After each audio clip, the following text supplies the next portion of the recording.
Vamos a tratar el tema de las inmunodeficiencias. Vamos a hacer referencia a las preguntas 3, 4 y 5 y a la pregunta 10 y 11 del test de primera vuelta. En general, casi todo el que se infecta es porque tiene algún factor de riesgo que le predispone a esa infección. Los factores de riesgo para una infección los podríamos dividir en dos grandes grupos. En primer lugar, estarían los sujetos que tienen algún tipo de exposición peculiar que les predispone a determinado tipo de infección. Por ejemplo, varios sujetos reunidos en un hotel bajo el mismo aire acondicionado que desarrollan un cuadro de neumonía, pues hay que pensar en la posibilidad de la legionela que se transmite por vía inhalatoria a través de esa fuente. O un sujeto que viene de viaje de un país tropical, que han picado los mosquitos, que tiene fiebre, tiritona, escalofríos, anemia hemolítica, pues lógicamente hay que pensar en la posibilidad de que los mosquitos le hayan transmitido la malaria. Una posibilidad es esa, que el paciente tenga algún tipo de exposición peculiar. Y el otro gran grupo de riesgo para la patología infecciosa sería el de la inmunodeficiencia, que sea el propio paciente el que tenga una alteración de su sistema inmunológico que le predispone a determinado tipo de infección. La idea importante de este grupo de preguntas es que no todos los microorganismos infectan a todos los sujetos inmunodeprimidos, sino que según lo que falla del sistema inmunológico hay que pensar en un determinado grupo de microorganismos o en otro. Esa es la idea fundamental de estas preguntas. Vamos a hablar de 4 tipos que serían los más importantes de inmunodeficiencias: el paciente esplenectomizado, el paciente con alteración de la inmunidad humoral, el paciente con alteración de la inmunidad celular y el paciente con neutropenia.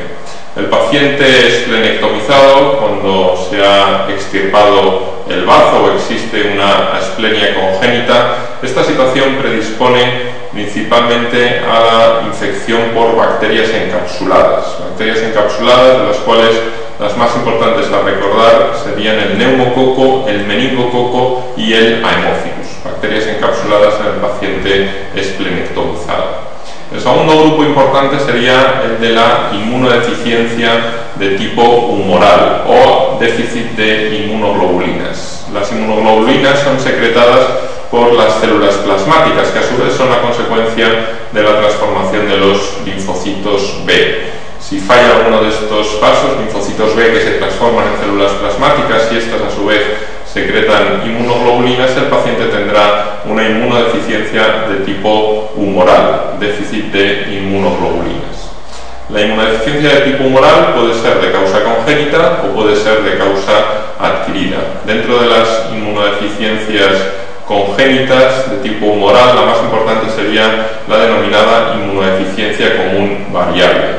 Y dentro de las inmunodeficiencias de tipo humoral adquiridas, las que habitualmente debutan en la edad adulta, existen dos enfermedades hematológicas a tener en cuenta, que serían la leucemia linfática crónica y el mieloma múltiple. En los pacientes con déficit de inmunoglobulinas, los microorganismos que principalmente producen infección, de nuevo, son las bacterias encapsuladas. De nuevo es el neumococo, el meningococo y el haemophilus. Existe una explicación por la cual son las mismas bacterias las que producen infección en el paciente con inmunodeficiencia de tipo humoral y en el paciente esplenectomizado. La explicación es que las inmunoglobulinas y el bazo actúan como dos pasos del mismo mecanismo de defensa. Las inmunoglobulinas lo que hacen es rodear a las bacterias, opsonizar a las bacterias, y el bazo actúa como un filtro en el cual quedan retenidas esas bacterias que están opsonizadas, que están rodeadas por inmunoglobulinas. Si no hay inmunoglobulinas, el bazo es incapaz de reconocer a las bacterias siguen circulando y las infecciones son más frecuentes y más graves. Y si no existe bazo, aunque existan inmunoglobulinas, no existe ese filtro en el cual quedan retenidas y también las infecciones son más frecuentes y más graves. Esa es la explicación de por qué son las mismas bacterias, las bacterias encapsuladas, las que producen infección cuando hay alteración de la inmunidad celular, de la alteración de la inmunidad humoral y cuando hay una esplenectomía. El segundo grupo importante a recordar dentro de las inmunodeficiencias sería la inmunodeficiencia de tipo celular, que consiste en la alteración de los linfocitos T. En este caso también la inmunodeficiencia puede ser congénita o puede ser adquirida. Dentro de las inmunodeficiencias congénitas de tipo celular hay algunas enfermedades poco frecuentes como el déficit idiopático de linfocitos T CD4, pero lo más importante sería recordar las enfermedades adquiridas que cursan con alteración de los linfocitos T. El paradigma de este tipo de infecciones sería la infección por VIH, por el virus de la inmunodeficiencia humana, que precisamente lo que hace es destruir linfocitos TCD4, por tanto, básicamente el paciente lo que sufre es una inmunodeficiencia de tipo celular. Pero existen otras situaciones en las cuales también hay alteración de la inmunidad celular. Por ejemplo, durante el embarazo y en el puerperio, en el paciente alcohólico, el consumo crónico de alcohol produce disfunción de los linfocitos T y ese paciente tiene mayor riesgo de este tipo de infecciones.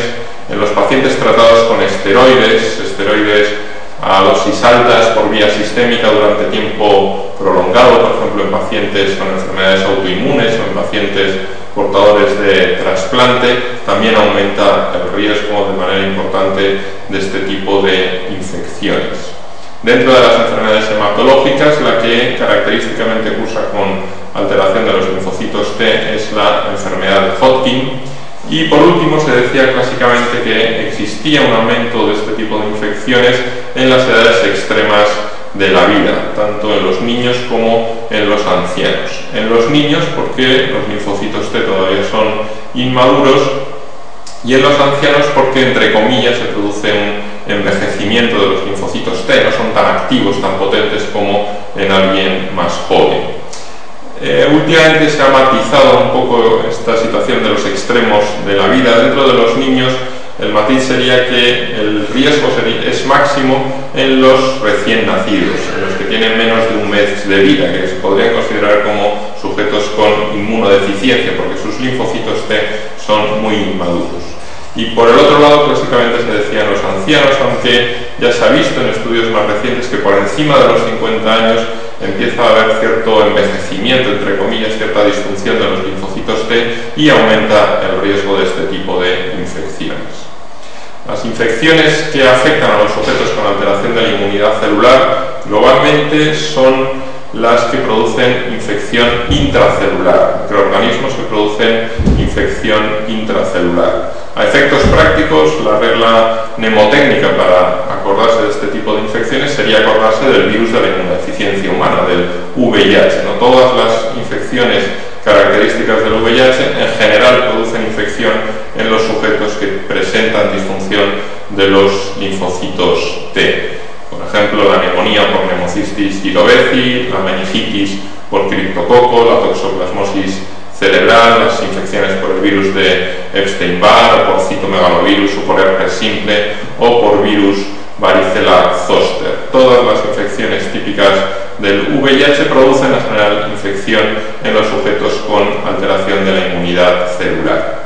Y además hay que recordar que existe una bacteria, Listeria monocitógenes. La listeria es una bacteria que típicamente produce meningitis en todo este grupo de sujetos que hemos comentado que presentan alteración de la inmunidad celular. Y el tercer tipo importante de inmunodeficiencia a recordar sería la alteración de los neutrófilos, la neutropenia. En este caso existen algunas enfermedades congénitas que cursan con neutropenia, por ejemplo la neutropenia cíclica familiar, pero lo más frecuente es la neutropenia adquirida, y dentro de las neutropenias adquiridas la más frecuente y con diferencia actualmente sería la iatrogenia. Lo más frecuente actualmente es que la neutropenia sea secundaria a la administración de quimioterapia para el tratamiento de tumores de órgano sólido o tumores hematológicos, que aumenta el riesgo de neutropenia, que disminuye mucho los neutrófilos y aumentan el riesgo de este tipo de infecciones. La situación de neutropenia presenta algunas peculiaridades desde el punto de vista clínico. En general, hay que recordar que las manifestaciones clínicas de una infección, los síntomas y los signos de una infección, se producen como consecuencia de la respuesta inflamatoria del sistema inmunológico frente al agente infeccioso. En un paciente inmunocompetente, por ejemplo, con una neumonía que acude con fiebre, con tos, con expectoración verde pegajosa, esa expectoración, ese moco que se produce más que por la bacteria como tal, se produce por la reacción mediada por los neutrófilos del sistema inmunológico. Cuando hacemos una radiografía de tórax a ese paciente inmunocompetente con neumonía, se observa un infiltrado en un lóbulo pulmonar. En ese infiltrado, más que bacterias, lo que estamos viendo es la respuesta de los neutrófilos, la respuesta inmunológica mediada por los neutrófilos frente a ese agente infeccioso. Por eso es muy característico que el paciente neutropénico tenga infecciones muy graves con pocas manifestaciones clínicas, porque precisamente lo que le falta es esa respuesta de los neutrófilos. Puede tener una neumonía en la cual la única manifestación clínica sea la fiebre y no tenga tos, no tenga expectoración, y al hacer la radiografía de tórax sea completamente normal, a pesar de que los dos pulmones puedan estar llenos de bacterias que estén interfiriendo en el intercambio gaseoso y comprometan vitalmente al paciente. La radiografía de tórax puede ser completamente normal, porque precisamente falta la respuesta inmunológica mediada por los neutrófilos. En los años 60 del siglo XX, cuando empezaron a verse pacientes con neutropenia secundaria a la administración de quimioterapia, los médicos seguían los criterios clásicos de estudio de una fiebre que era compatible con una fiebre de origen desconocido. Pero se dieron cuenta de que con estos pacientes no se puede esperar a hacer una serie de estudios microbiológicos, pruebas de imagen, sin iniciar tratamiento, porque los pacientes se deterioran y muchos de ellos fallecían. Se dieron cuenta de que la fiebre en el seno de la neutropenia había que tratarla de manera agresiva, había que iniciar el tratamiento lo antes posible, y desde entonces se mantiene ese criterio. La idea es que la simple presencia de fiebre y neutropenia es un criterio suficiente para iniciar el tratamiento de manera empírica. Se considera que el paciente tiene riesgo de este tipo de infecciones cuando presenta menos de 500 neutrófilos totales por microlitro, y se habla de neutropenia grave o de neutropenia profunda cuando los neutrófilos se encuentran por debajo de 100. Pero la simple presencia de fiebre y neutropenia es un criterio para empezar el tratamiento. ¿Cuáles son los microorganismos que van a infectar a estos sujetos? Pues básicamente en el seno de la neutropenia se produce infección por tres tipos de microorganismos. Lo más frecuente sería la infección por bacterias del tipo de los bacilos gram negativos, y dentro de esto siempre hay que tener en cuenta uno muy frecuente en el paciente neutropénico, que es Pseudomonas aeruginosa. Siempre hay que considerar la posibilidad de infección por esta bacteria.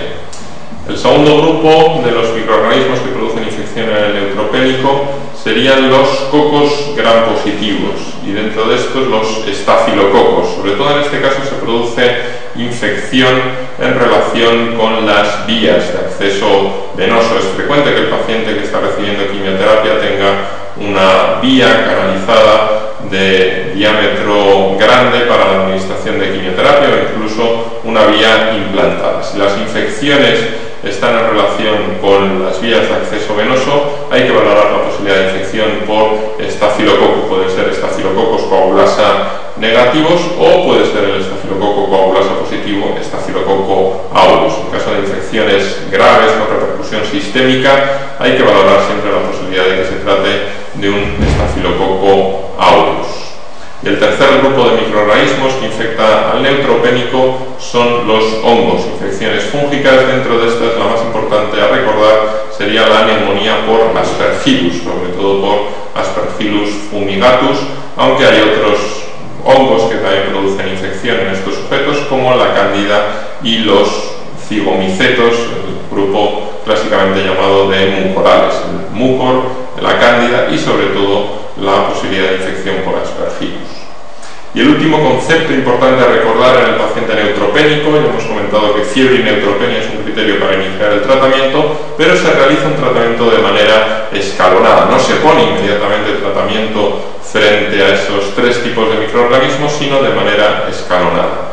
Lo primero que hay que iniciar en cuanto aparece fiebre y neutropenia es un tratamiento activo frente a bacilos gram negativos, incluidos pseudomonas. En el apartado de antibióticos comentaremos cuáles son los antibióticos activos frente a pseudomonas. Y si 2 o 3 días después el paciente continúa con fiebre, en ese caso hay que añadir un antifúngico activo frente a Aspergillus, por ejemplo la anfotericina B o anfotericina B liposomal. Y en cualquier momento, al principio o más adelante en el seno de la neutropenia, cuando se considere la posibilidad de que la infección está en relación con las vías de acceso venoso, por tanto la posibilidad de infección por estafilococos, en el tratamiento se debe añadir vancomicina. Ese sería el esquema del tratamiento en el seno de la neutropenia.